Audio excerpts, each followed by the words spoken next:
Kulong ngayon ang isang individual matapos magpositibo sa isinagawang bypass operation ng Zamboanga PNP sa Barangay Kabatangan, Zamboanga City. Yan ang ibabalita ni Pacho Woman, Jean Primativa.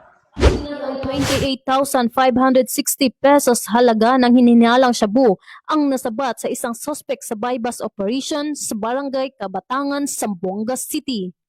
Kinilala ni Police Major Wilfredo P. Palamos Jr., Station Commander ng Zamboanga City Police Station 7, ang naarestong suspect.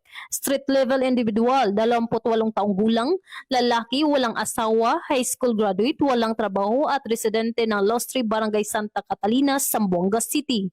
Nakumpiska sa suspect ang 4 na pirasong heat sold transparent sachet na pawang naglalaman ng hinihinalang shabu na tumitimbang ng mahigit kumulang 4.20 grams na may standard drug price na 28,560 pesos, 1,000 at may paraphernalia. Ang suspect ay nasa kustodiya ng Zamboanga City Police Station 7 upang dumaan sa tamang disposisyon at naharap sa kasong paglabag sa Section 5 at Section 11 ng Republic Act 9165 o Comprehensive Dangerous Drug Act of 2002.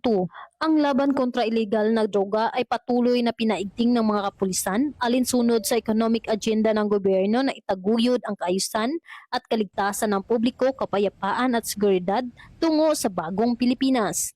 Mula dito sa Zamboanga Peninsula, nagbabalita ang PNN correspondent Patroluman Jean Primitiva, alagad ng batas, taga-taguyod, balitang pulis.